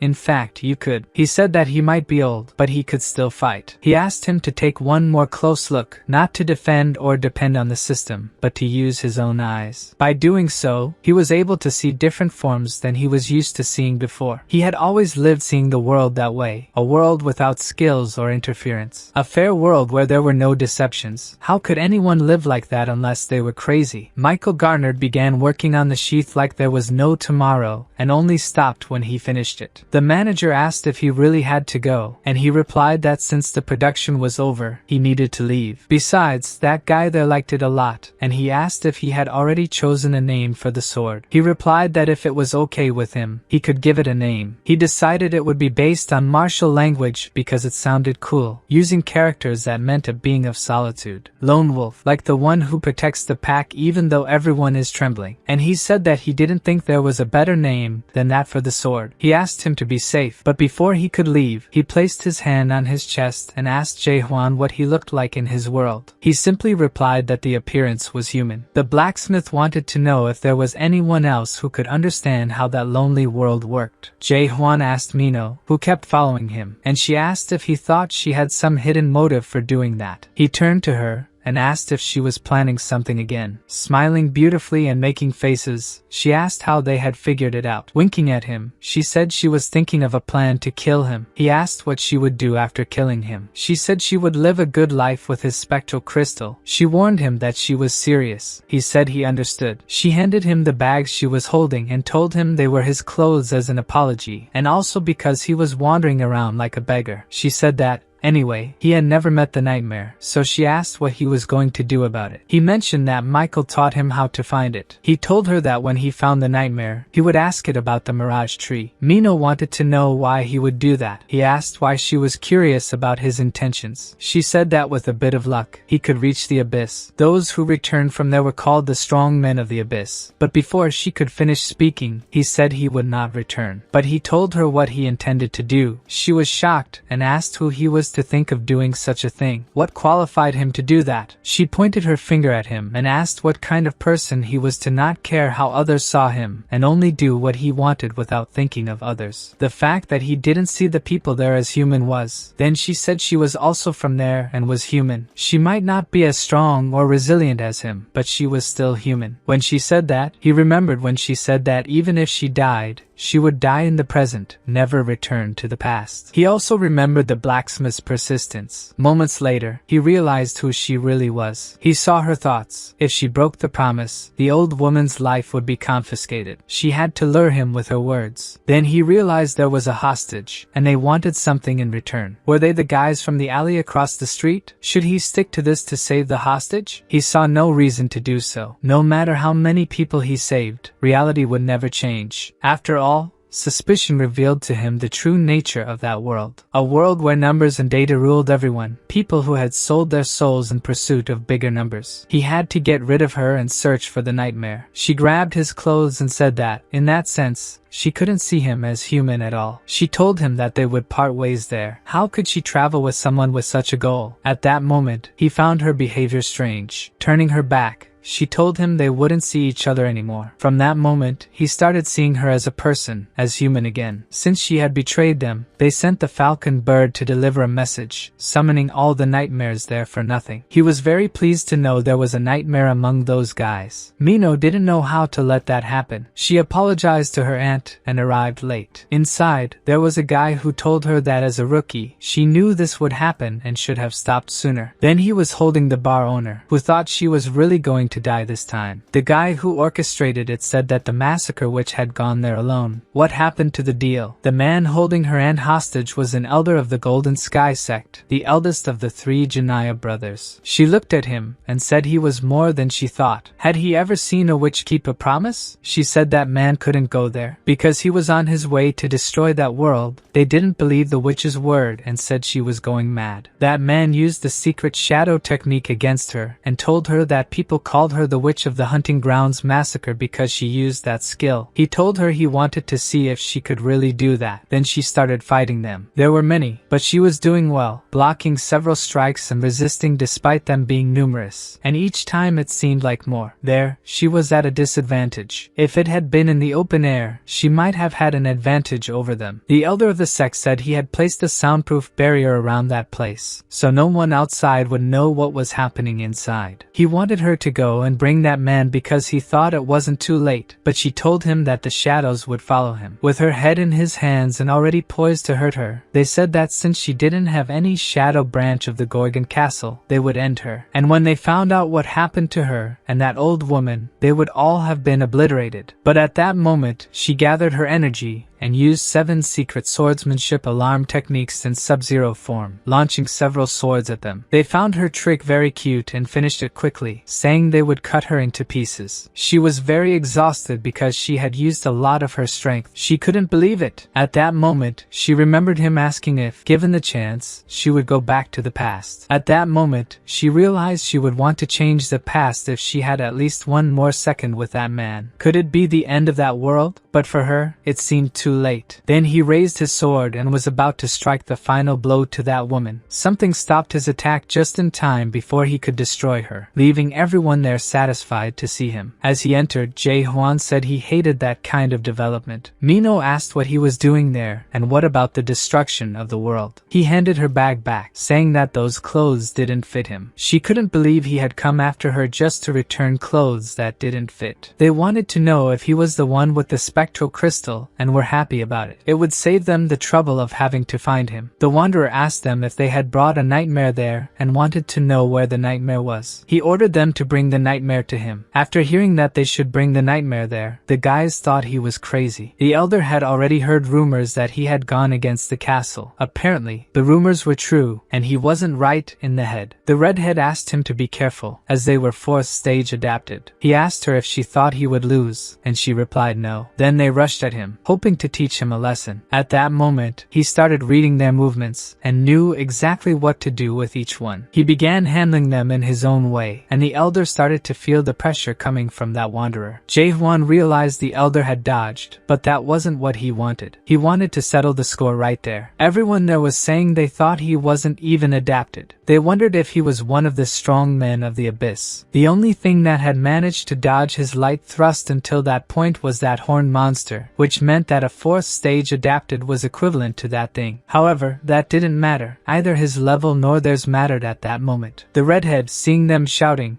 called out her aunt's name. The elder of the Golden Heaven sect, who had Mino's aunt, ordered them to attack him again, saying she wouldn't be fine if he tried. She only shouted to the wanderer not to hesitate and just attack. At that moment, she was punished by the man, who told her to stay quiet. The redhead asked them to wait, saying they would rescue him soon. Then, looking at Jae-hwan, she asked if he could manage it. He only wanted to know why she was asking him that. He had only come there to find a nightmare. All he had to do was finish everyone there, whether they were hostages or enemies. She grabbed his clothes and said her aunt was human. After her plea, memories of many people he had met along the way started to flood in. He began to look at those wrongdoers who were begging him not to attack the hostage on the ground, but suddenly, the hostage started to become human in his eyes, and he didn't like that at all. However, he picked up his powerful sword, raised it, and prepared an attack that could reach from a distance. He merely aimed upward and launched the attack, drawing the attention of several people, including the guard captain. Seeing that power, the guard captain called his men to investigate. This was bad, as the soundproof barrier had been quickly broken by him. The guards and the captain swiftly entered. The officer immediately called out Jae-hwan's name, even addressing him as "Sir," asking what was happening there. The officer had arrived at just the right time. Those men had broken the laws the officer held dear. He didn't know all the details, but they had apparently violated Gorgon Law, Article 276, Paragraph 4. It seemed they had planned to use this place as a base to destroy the world. The officer, following Gorgon Law, Article 174, Paragraph 4, and Article 124, Paragraph 6, issued an emergency arrest for illegally invading private property. They decided to retreat, but the officer asked if they thought they could flee and cast Silver Prison on them, successfully chaining and capturing them. The officer raised his hand and summoned a spear, telling the criminals that resistance was futile. The elder told him not to make him laugh, and the battle between the elder and the officer began. They fought under that ceiling, which had been wrecked by previous attacks. Neither seemed willing to lose. However, the officer had immense power, and the elder didn't want to be arrested. The officer threw chains around the elder's hands before he could complete his attack, then slammed him into the ground, locking him in a large container. The elder surrendered after that. The officer said it was a wise choice, and that he had been right about him being innocent so far. But that was only a trick by the elder to distract the officer. He threw a violet smoke bomb, which appeared to be poisonous as his men were wearing masks. They hadn't expected to use the black cloud, and it seemed like the officer had inhaled a bit of it too. They were waiting to see if he had succumbed to the poison. As if that were the case, he might still survive using the black cloud without the sect leader's permission. Another elder from the sect, a demon named Haim Solang, asked if that massacre witch was truly that valuable and was now demanding answers. He pointed out that it wasn't because of the silver prison that they were there. Everyone found the silver prison officer's chain tricks incredibly annoying, and now he was inside it as well. The demon thought it would be good, as if he had inhaled the black cloud, it would be entertaining to witness. He asked the other elder who that man was they were observing. However, it wasn't just him who was watching. He was also being watched by Jae-hwan, who was attacking them from afar, his powers reaching even from a distance. The sect members wanted to know who he was and how he was still standing after inhaling the black cloud. They had never heard of a green Pyrrhus without antennas, and even one shouldn't have been able to pull that off. He was holding the redhead, who was in bad shape, and observed from outside, wondering if that was the rest of the sect. All of it was frustrating. He unleashed a power, but he didn't want to use it from that place. He used Karnak's dignity. It was an absolutely strong power that left them all worried. That man was already extremely powerful, but with a weapon from a five-horned beast, he became even more potent. He began to waste blows, and they all started to feel better. He was very calm about his powers and abilities, moving among them as if he simply didn't exist. The elders were concerned, asking who that dead man was. Then the elder, who was also a demon, ran out and asked them to take care care of it. Janaya was fearful for his life upon seeing so many others fallen. He knew he would be next. He lowered his head and was angry. He didn't know why things had to end this way. However, Jaehwan told him that there was a way for him to get out of there alive. He instructed him to answer where the nightmare they encountered was. He said that if he told, there would be no reason to survive there. When he found out, he would only wish he had died earlier. He was going to die anyway, one way or another, so he took a stone and was going to put it in his mouth. It was a spectral crystal. He remembered when he found the people in the strange line and asked if they were taking any kind of narcotic, and he recalled the redhead saying it was a misunderstanding. It was the effect of something that needed to be done to reduce spiritual corruption because there was no one who would want to become a ghoul. But that man, after swallowing the spectral stone, became different. His eyes began to grow, and he lost the shape he had before. Everyone who saw that monstrous form was scared. He had become a ghoul, that which everyone feared becoming. And it seemed that in that form, he no longer had control over his movements. He began to attack everyone he saw in front of him. His eyes were strange, and he started to see the truth of that world, a truth that had never been seen before. What was the point of having any dignity, since all he needed was to be free? He was now hunting the Wanderer to settle the score with him, who was still standing there, looking at him. In a world like that, how could there be a human? The Wanderer noticed he was being watched. He didn't know what had happened to that wretch. Even when he used suspicion, he couldn't see the true essence. But it didn't matter. He was going to attack anyway. He was preparing his sword to finally strike. He thought it didn't matter not knowing anything about him. He prepared the attack and charged to strike him. He got ready to give his best attack and struck with all his energy at that ghoul. With such a powerful attack, the opponent had no respite. After the defeat, he fell to the ground and noticed it was raining again. His essence in that world was draining away. Jaehwan was sheathing his sword and still looking at what exactly that guy was. But he hoped there were others who knew the whereabouts of the nightmare. He turned his back and left under the rain. Mino was leaning against the wall, sitting on the floor, and asked him not to approach her because he wasn't sick yet. The guards passed quickly to go to the officer who was lying on the ground. However, the officer asked them to notify the inner castle as soon as possible. At that moment, the redhead held his cloak and asked him to please kill her. She was very sick and didn't want to become a ghoul. She wanted him to kill her before she ceased to be human. Looking at her, that person was human. He couldn't use or comprehend her because his suspicion wavered every time he used it on her. Also, because the dead had collapsed. However, he took his sword and was prepared to grant her wish. He began to feel that more emotions would not be necessary on the path he was following. There shouldn't be any. The woman who was a victim before held his arm and asked him to wait. It might not be too late. She said the girl needed to go to a hospital. She asked him to please wait a little. Then she was taken to a hospital guarded by a guard. They asked if that woman could still survive. There was no chance if the ghoulification continued to progress like that. Jaehwan was standing there listening to what was being said. There was an emergency warning. Class Gorgon 4 for lesser ghouls had appeared inside the castle, leaving the residents very apprehensive. As they didn't know what was happening, the citizens were asked to evacuate immediately. The citizens were asking the guards where they should go, but even the guards were undergoing transformation into ghouls, and the guards who were supposed to defend the citizens were transforming and fighting them. Another massacre was happening there. The situation in the castle seemed to be out of control. At that moment, a specialized guard had entered the battle to try to alleviate that situation. He was a knight highly trained for such problems. The redhead's aunt asked if he was the person Mino mentioned, the one capable of ignoring all the rules of that place, judging the world according to his own point of view while holding firm to his humanity. She said she knew people like him well. She had seen them before. People who didn't fit into life there because they were foolish. They did this because they had no other choice. The protagonist corrected her, saying it wasn't that they had no other choices. They just didn't have the courage. And she asked what courage was for. For the higher ideal, a just will. She bet he was the type of person who sought those things. And she was probably right that he didn't know what he was thinking because he didn't have courage. But there was one thing she knew. He was dangerous. Nino asked him not to leave there, but the lady wanted him to go because people gained hope seeing him. If he stayed there, people would become more desperate. People like him made people like her. She was talking about Mino, who told him not to give up on that world. With a very bad officer, The guards wanted to know how much medicine they still had, but there was little because they had used a lot to stabilize the castle lord. It was ordered that they take all the medicine they had in reserve. Jae-hwan noticed that it was the horn of a blessing, so that's how they used it. He realized they were making medicine to heal the officer, but they realized that even the horn of a three-horned beast was not enough to purify him, and they urged the officer to hold on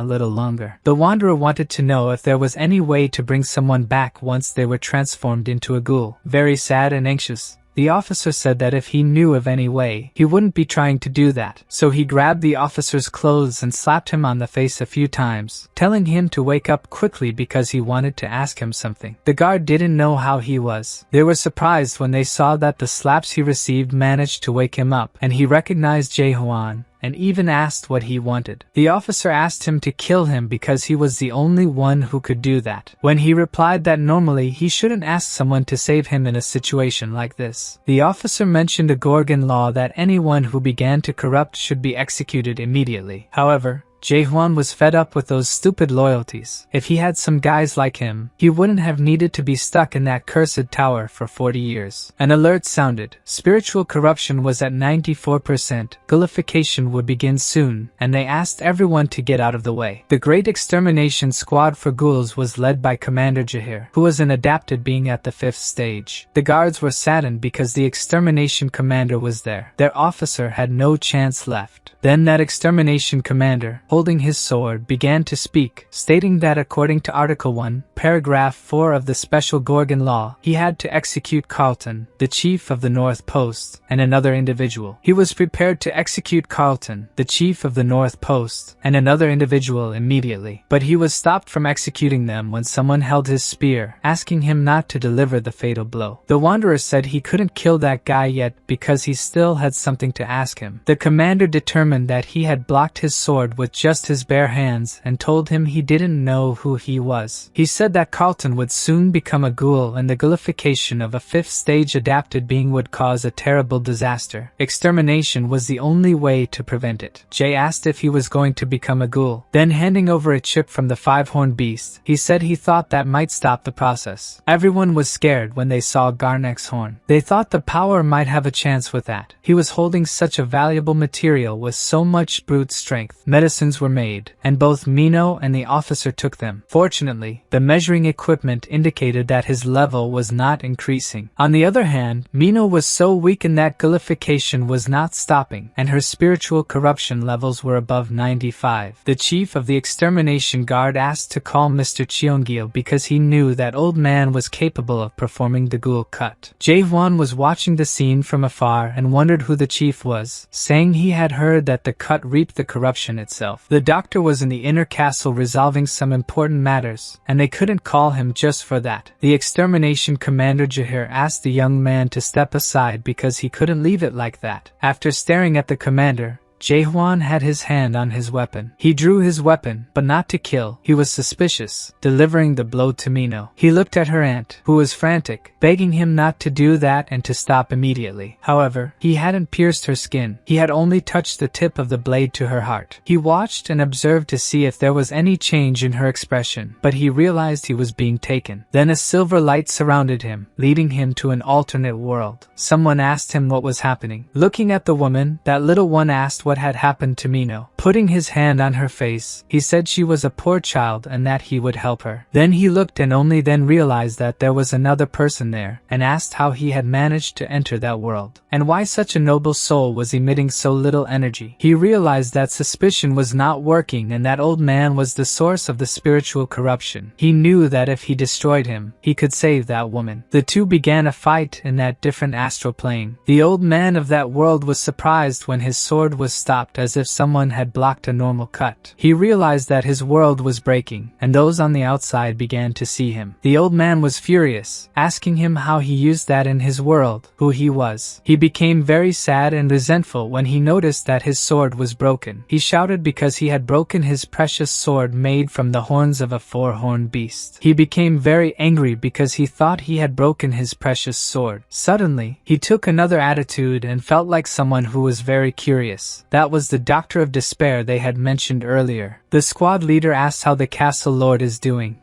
but the doctor says that no one cares about him. That left the extermination chief a little disappointed. Pointing at Jae-hwan, he asked what he was going to do now since he had ruined his ghoul cut. The cut could only be performed with a sword made from a horn. He looked at his sword with great fascination and asked what sword that was. He was eyeing the young man with shining eyes because he had never seen such a beautiful sword. He tried to take it but was stopped and asked how he had managed to get something so valuable. He asked if he could borrow the sword. If he could, he would save that woman. The doctor said of course he could. Then the wanderer lent his sword to the doctor. He handed his own sword to a stranger without hesitation. But in fact, that was not important at that moment. Everyone noticed that that sword was as powerful as its owner. The doctor prepared to perform the cut that would save her life. That was the time to showcase all his skills. For a while, the doctor was quite euphoric to show everyone how strong he was. That was the illusion from before. Jae-hwan thought it was so, then he thought it wasn't really that way, similar to how he viewed things with suspicion. The doctor asked him to be patient. This would be over soon. Then he realized that was how that old man saw the world. Before long, the sword fell to the ground along with some of the doctor's apparatus. When Aline wondered where the best was, the old man fell to the ground because he didn't have enough spiritual energy, saying that if it weren't for that lord of the castle.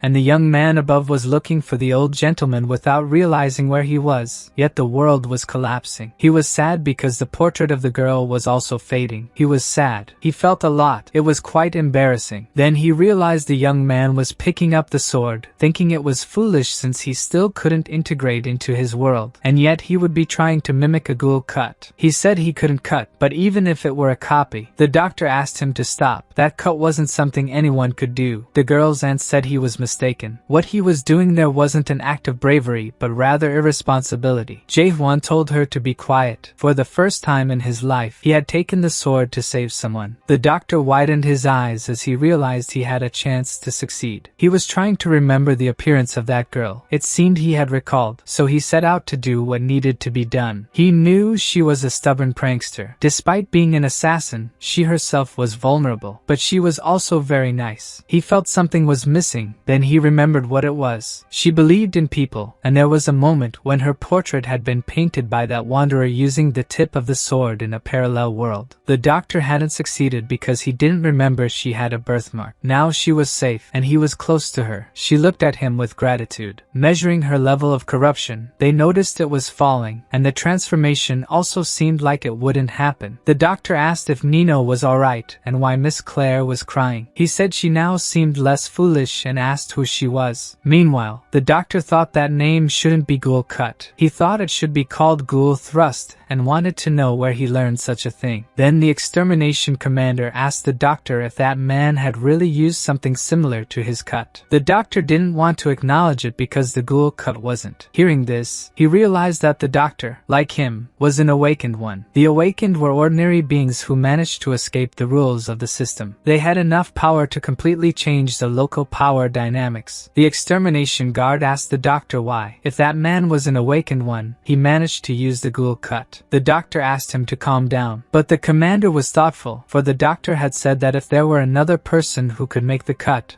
it would be possible to save the lord of the castle. He continued saying that there was nothing more important than the life of the lord of the castle. Someone entering there said he had permission from the lord of the inner castle and asked them to move out of the way. It was the captain of the Black Shadows. He wasn't welcome there because the commander thought what the bastard was doing there. The Black Shadow squad shouldn't have anything to do with the ghoul extermination. But that figure passed by everyone and knelt before Jae-hwan, who only said that greetings were sent from the Green Peeress. He asked if the esteemed guest could go to the inner castle with him because the extermination captain and the doctor were also there. Then everyone looked at that young man, thinking he could be sent from the Green Peeress. Inside the inner castle, someone was having tea and said they had finally met and called the young man Mr. Jae-hwan. He said that before getting to the main subject, he believed a presentation was necessary. He said his name was Yurin Cheever, commander of Castle Gorgon. The young man said his name was Jae-hwan, and the commander said it was just as the doctor had told. He asked if he was sent from the Green Peeress. He replied that he was, and the commander said he imagined explained he wasn't. The captain of the Black Shadows looked at him and asked if he really wasn't the messenger. Spectral crystals were typically objects that proved the identity of the members of the Green Pyrrhus clan. The doctor wanted to know if he wasn't from the plan, how he managed to get them. He pulled one from his pocket and said he picked them up. The commander of Herminio asked what had happened to the original bearers, and he replied they were dead. The commander asked who would use it to hurt members of a noble clan from the Great Earth. He answered that he was the one who killed them, and everyone in that room began to look at them. The castle commander asked the captain not to be so surprised, and he said Mr. Jaehwan must have had his reasons. Then walking, he replied that they attacked first and wanted to take the horn he had gotten, and that's why he faced them. The castle commander knew it was true because, regarding the Green Pyrrhus clan, they were very greedy concerning materials. Then the commander asked him to tell more about what had happened after he arrived in Chaos. After hearing this, the castle commander said he understood and would summarize what he said if permitted. So he had coincidentally ended up caught in something that led him to Chaos, and coincidentally laid his hands on the spectral crystals of the Pyrrhus clan and entered the castle. Then he coincidentally got into that mess and met the doctor, and tried to perform the cut he had seen for the first time. The commander, looking at him, said he understood. The doctor, almost tearing his hair out, asked the commander if he really believed what that guy was saying, and the commander replied that he did. So the commander was laughing at the doctor. He told the doctor that to gain someone's trust, he should first trust the person. If everything was fine for him, he could ask a few questions. He asked the young man if his body was currently alive. That was the first question that really caught him off guard, as it made him remember that he didn't enter the main game, but was actually forcibly removed from the Nightmare Tower. Having been in a state of spiritual body, it was quite likely that the Mirage Tree was mistaken and saw him as a messenger and sent him to Chaos, when his body was probably still on the ground. So he asked the castle commander how he knew he wasn't dead and said he coincidentally ended up caught in something that led him to Chaos. The commander replied that there was no one in Chaos who would describe their own death that way. He then asked if he was being threatened by someone. If that was the reason he didn't want to reveal his identity. The young man neither agreed nor disagreed. The commander then concluded that he was saying both yes and no, and truth be told, he needed to apologize for something. He had been sending his subordinate to watch the boy for the last 4 days. The boy said he already knew. The commander of the castle continues to say that he really thought he was aware that his abilities exceed expectations so much that they would have to watch him. But that doesn't mean they hadn't managed to get something. So he stretched out his hand and showed what he had obtained. Several status plates were around the walls of that room in the castle. Danger rates of targets, estimated power levels, and financial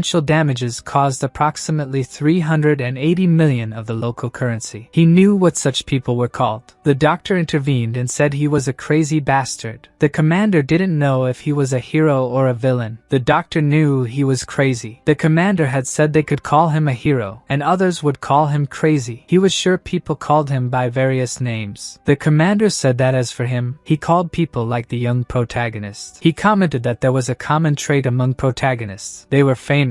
But Jaehwan didn't seem comfortable listening to the words of the commander of the castle. He kept saying it seemed he wasn't famous at all, and that meant something was deliberately restricting information about him. And the faction doing that didn't seem to be friendly with him, because if it were the puppeteers, he wouldn't have problems obtaining an identity certificate. He thought he was a protagonist who had coincidentally fled to the chaos to try to escape from some larger faction. At that moment, the Wanderer began to imagine that he might be being followed by a faction. He wasn't sure, but it could be the Black Monarch. Wondered how strong the monarchs could be. The commander of the castle continues to say that he wouldn't ask for his identity, and that they wouldn't charge him for the damages he caused in the castle, and would protect him. Jaehwan asked if the Gorgon castle was strong enough to face the 12 monarchs of the Great Earth. Then the commander of the castle said he had good news. The monarchs couldn't interfere directly in what happened within the chaos. Jaehwan asked what he wanted in exchange for the protection he was offering. Yurin Cheever said he needed him to do a favor, to save the lord of that castle.